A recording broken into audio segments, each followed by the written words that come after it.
Channel पर आपका स्वागत है। आज हम देखेंगे रणथंभ और दुर्ग के बारे में, क्योंकि पिछली क्लास के अंदर हमने रणथंभ और दुर्ग का प्राचीन नाम क्या था, उसके कितने दरवाजे थे, पहले का नौलखा दरवाजा नाम था। इसके अतिरिक्त हमने और चीजें भी देख ली। और चीजें कैसे, जैसे हमने 32 खंभों की छतरी जो कि हमीर ने अपने पिता जैतून सिंह की याद में बनाया था, हमीर के महल, ये चीजें हमने पिछली क्लास के अंदर देख ली। जिन्होंने भी पिछली क्लास नहीं देखी वो कल की क्लास जरूर देखे, उसके बाद ये क्लास याद है, क्योंकि जब वो क्लास देखोगे उसके बाद जब ये क्लास लोगे तब आपके समझ में आने वाला है, क्योंकि उसकी जो शुरुआत है वो कल से हो चुकी है, आज उससे आगे हम चलने वाले हैं। तो कल हमने मोटे तौर पर किस किस की बात कर ली थी, रणथंभों के प्राचीन नाम है उसके नाम बात कर ली थी, गणेश जी का मंदिर, शिव मंदिर, ये चीजें हमने पिछली क्लास के अंदर देख ली थी। 32 खंभों की छतरी, हमीर और जोरावरा का महल हमने कल की क्लास में देख लिया था। तो आज हम क्या देखने वाले हैं जो कि हमारे एग्जाम के लिए इम्पोर्टेंट है और रणथंभ और दुर्ग में भी विशिष्ट स्थान रखता है। तो उसके अंदर हम देखेंगे, एक आता है अधूरे सौंपने की छतरी बोलते हैं और उसे अधूरी छतरी भी बोलते हैं। और वो अधूरी छतरी का निर्माण किसने करवाया था? सांगा की रानी हाड़ा कर्मवती ने थी, उसने करवाया था। और उसके चले जाने के बाद जब उसने निर्माण करवाया, लेकिन जब वो चली गई, उसका देहांत हो गया, उसके बाद वो छतरी अधूरी हो गई और वह आज भी अधूरी है, इसलिए हम उसे अधूरा स्वप्न या अधूरी छतरी कहते हैं। तो यहाँ पर हम देख लेंगे अधूरी छतरी। और अधूरी जो छतरी है इसका जो निर्माण है वो निर्माण कौन करवाता है? तो इसका जो निर्माण करवाएगा वो करवाएगा सांगा। सांगा की पत्नी, सांगा की पत्नी का क्या नाम था? हाड़ा कर्मावती। हाड़ा कर्मावती। हाड़ा जो कर्मावती थी उसने क्या किया था? इस अधूरी छतरी का निर्माण करवाया था, लेकिन जो ये छतरी थी उसके चले जाने के बाद क्या हुआ कि ये अधूरी रह गई। उसके बाद इसका निर्माण किसी ने नहीं करवाया।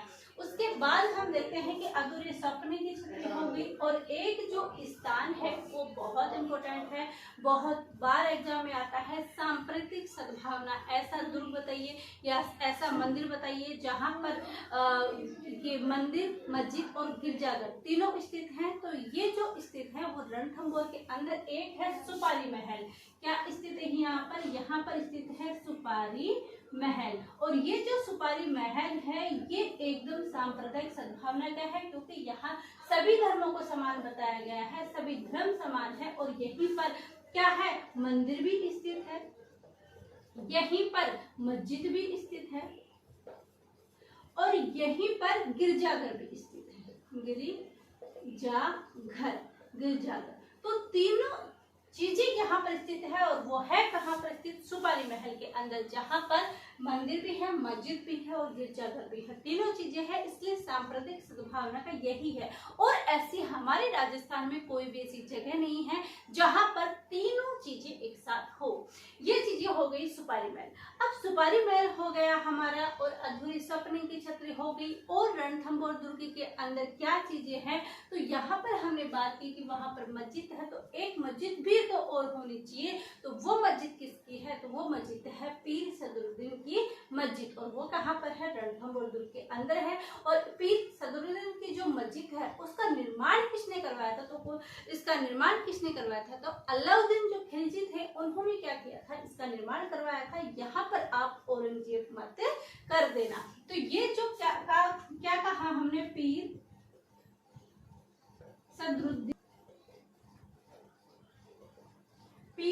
सदरुद्दीन की दरगाह। पीर सदरुद्दीन की जो दरगाह है ये कहाँ पर स्थित है? ये रणथंभ और दुर्ग में है। और इसका जो निर्माण करवाता है वो निर्माण कौन करवाता है? इसका निर्माण जो करवाता है वो अलाउद्दीन खिलजी। इसका निर्माण कौन करवाता है? अलाउद्दीन खिलजी करवाता है। और अलाउद्दीन खिलजी को हम शॉर्टकट में क्या लिखते हैं? AK लिखते हैं। तो पीर सदरुद्दीन की जो दरगाह है उसका निर्माण अलाउद्दीन खिलजी करवाते हैं और अलाउद्दीन खिलजी को हम शॉर्ट में क्या लिखते हैं? AK लिखते हैं। अब ये चीजें तो यहाँ पर हो गई, ये दुर्ग भी हमने पढ़ लिए, यहाँ पर जो इम्पोर्टेंट चीज थी वो भी पढ़ लिए। लेकिन हमने सभी बातें पढ़ी, सभी दुर्ग पढ़े थे, तो एक बात आपने नोटिस जरूर की होगी कि उन दुर्गों के बारे कोई ना कोई व्यक्ति कुछ ना कुछ उस दुर्ग के बारे में एक बार जरूर कहता था। तो यहाँ पर भी दो ऐसे विद्वान हैं जिन्होंने इस दुर्ग की व्याख्या की है, इस दुर्ग के बारे में कुछ अलग सी डेफिनेशन दी है। वो कौन है? हमारे अबुल फजल और हमारे कवि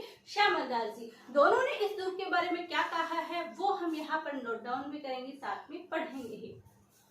तो अबुल फजल कहते हैं इस दुर्ग के बारे में, क्या कहते हैं? अबुल फजल कहते हैं इस दुर्ग के बारे में कि सब दुर्ग नंगे हैं लेकिन यह भयंकर बंद है। क्यों कहा उन्होंने ऐसा? क्योंकि ये जो रणथंभौर दुर्ग है एक ऐसे बोलते हैं कि कटोरोनुमा अंडाकार की एक पहाड़ी है, उस पहाड़ी के अंदर स्थित है और उस पहाड़ी के अंदर से हम दुश्मनों को तो देख सकते हैं लेकिन बाहर से दुश्मन हमें इस दुर्ग को कोई नहीं देख सकता। तो ये दुर्ग है जो इसके अंदर है अबुल फजल। तो अबुल फजल क्या कहते हैं? अबुल फजल कहते हैं कि ये सभी दुर्ग नंगे हैं बल्कि यह भक्तबंद है। तो ये अबुल फजल क्या कहेंगे कि सभी दुर्ग नंगे, सभी दुर्ग नंगे हैं लेकिन यह रणथंभौर दुर्ग यही के बारे में, क्योंकि हम रणथंभौर के दुर्ग के बारे में बात कर रहे हैं, तो यही एकमात्र दुर्ग है जो भक्तबंद है। भक्तबंद है, यानी ये दुर्ग चारों तरफ से बंद है। तो ये चीज किसने की थी? ये अबुल फजल ने की थी। और कहावतों से क्वेश्चन आते हैं कि कौन सा कथन किसने कहा था, तो ये चीजें ध्यान रखना। अबुल फजल ने कहा था कि सभी दुर्ग नंगे हैं बल्कि यह दुर्ग एकमात्र ऐसा दुर्ग है जो भक्तबंद है। किस दुर्ग के बारे में कहा था? इसी दुर्ग के बारे में कहा था कि सभी दुर्ग नंगे हैं लेकिन यह दुर्ग भक्तबंद है। यही दुर्ग है जो कैसा है? भक्तबंद है। अब ये चीजें हो गई, इसके साथ ही कहते हैं कविराज, कविराजा भी बोलते हैं, कविराज श्यामल दास। कविराज श्यामल दास क्या बोलते हैं इसके बारे में? इस दुर्ग के बारे में क्या बोलते हैं? वो कहते हैं कि दुश्मन तो इस दुर्ग को नहीं देख सकते हैं लेकिन यहाँ के जो लोग हैं, यहाँ जो सैनिक है, यहाँ के जो सैनिक रहते हैं वो दुश्मनों को जरूर देख सकते हैं। किस दुर्ग के बारे में कहा? इसी रणथंभौर दुर्ग में कहा। और ये रणथंभौर दुर्ग एकमात्र ऐसा दुर्ग है जो ऐसा है कि यहाँ से दुश्मन तो देखे जा सकते हैं लेकिन दुश्मनों को हम दिखाई नहीं देते। तो एकमात्र यह किला है। कविराज श्यामल दास कहते हैं कि एकमात्र यही किला है, एकमात्र यही किला है जहां से दुश्मनों को तो देखा जा सकता है, दुश्मनों को तो देखा जा सकता है, दुश्मनों को तो देखा जा सकता है, दुश्मनों को देखा जा सकता है, पर दुश्मन नहीं देख सकते, दुश्मन नहीं देख सकते। ये एकमात्र ऐसा दुर्ग है जहां से दुश्मन को देख सकते हैं लेकिन दुश्मन नहीं देख सकते बल्कि दुश्मनों को हम देख सकते हैं। ये किसने कहा था? ये हमारे कवि श्यामल दास जी ने कहा था। अब बात आती है कि रणथंभौर जो दुर्ग है, यहाँ पर हमें ये तो पता है कि इसका जो फर्स्ट शाखा है वो 1301 में जो राजस्थान का फर्स्ट शाखा हुआ था वो हुआ था। लेकिन साथ ही बात इंपॉर्टेंट ये आती है कि जैसे चित्तौड़गढ़ दुर्ग पर सर्वप्रथम आक्रमण किसने किया था? हमने देखा था कि चित्तौड़गढ़ पर सबसे पहले आक्रमण मामू ने किया था, अफगानिस्तान के मामू थे, उन्होंने आक्रमण किया था। लेकिन रणथंभौर भी दुर्ग में ऐसा है क्या इससे सर्वप्रथम शाखा हुआ था, वही युद्ध हुआ था या इससे पहले भी युद्ध हुआ था? तो ध्यान रखिएगा इस बात का कि ये जो रणथंभौर दुर्ग है इससे पहले यहाँ पर जो आक्रमण किया था वो कुतुबुद्दीन ऐबक ने किया था। तो सर्वप्रथम जो आक्रमण यहाँ पर होगा क्या होगा? सर्वप्रथम आक्रमण। तो सर्वप्रथम आक्रमण कौन करेगा? तो कुतुबुद्दीन ऐबक। कुतुबुद्दीन ऐबक है, उन्होंने क्या किया? यहाँ पर सर्वप्रथम आक्रमण किया। लेकिन यहाँ पर 1291 से लेकर 1292 तक, 1291 से लेकर 1292 पर यहाँ पर जो आते हैं वो कौन आते हैं? वो आते हैं यहाँ पर जलाउद्दीन खिलजी। 1291 से 1292 तक यहाँ पर आते हैं कौन? जलाउद्दीन खिलजी। जलाउद्दीन खिलजी। और इन जलाउद्दीन खिलजी को हम क्या कहते हैं, जलाउद्दीन खिलजी, से जेके कहते हैं शॉर्टकट में। और 1291 में जलाउद्दीन खिलजी ने यहाँ पर जो आक्रमण किया वो कितनी बार किया, 2 बार आक्रमण किया। कितनी बार आक्रमण किया, 2 बार आक्रमण किया। लेकिन 2 बार आक्रमण करने के बाद भी ये क्या हो जाता है, असफल हो जाता है। क्या हो जाता है, असफल हो जाता है। जब ये असफल हो गया, इसने ये तो नहीं कहा कि मैंने हार मान ली, मैं असफल हो गया, बल्कि इसने ये कहा कि ये जो रणथंभौर दुर्ग है इसको मैं मुसलमानों के एक बाल के बराबर भी नहीं समझता। अब काफी बुक्स तो कहती हैं कि मुसलमानों के एक सिर के बाल के बराबर नहीं समझता, और काफी कहते हैं कि मुसलमानों के डांडी की मूंछ के बराबर भी इसको नहीं समझता। बात आती है बाल की ही, कि उन्होंने कहा था कि ये जो दुर्ग है वो मुसलमानों के एक बाल के बराबर भी नहीं समझता। ये किसने कहा था, जलाउद्दीन खिलजी। तो जलाउद्दीन खिलजी ने क्या कहा था, उन्होंने कहा था कि मैं इस दुर्ग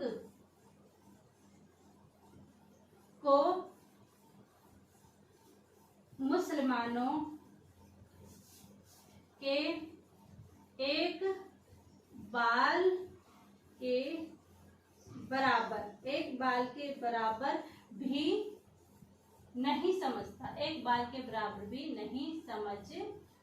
ये किसने कहा था, तो ये हमारे जलाउद्दीन खिलजी ने कहा था, क्योंकि वहां पर हार हो जाना, अपने आप को हार मानने पर वहां पर जीत नहीं हो सकने के कारण उन्होंने ये चीज कही थी कि मैं इसे मुसलमान के एक बाल के बराबर भी नहीं समझता।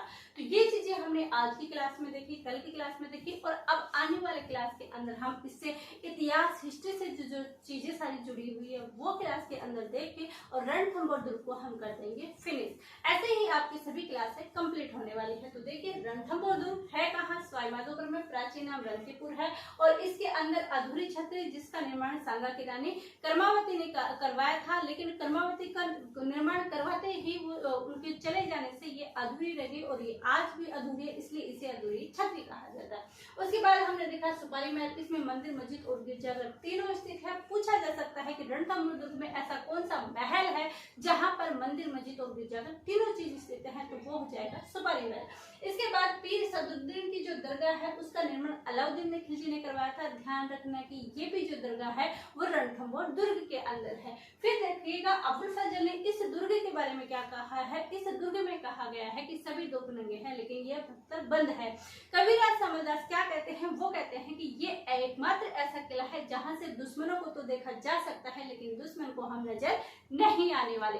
उसके बाद आ जाता है हमारा सर्वप्रथम यहाँ पर आक्रमण कुतुबुद्दीन ऐबक करता है, और उसके बाद 1292 से लेकर 1291 से लेकर 1292 तक यहाँ पर जलाउद्दीन खिलजी आते हैं। काफी बुक्स बताती है 1290 के अंदर, तो 1290-91 से लेकर 92 तक यहाँ पर कौन आता है, जलाउद्दीन खिलजी आता है। और जलाउद्दीन खिलजी को यहाँ पर अपने आप हार मान जाती है, वो 2 बार आक्रमण भी करता है लेकिन असफल हो जाता है, और असफल हो जाने के कारण वो कहता है कि ऐसे दुर्ग को तो मैं मुसलमानों के एक सिर के बाल के बराबर भी नहीं समझता।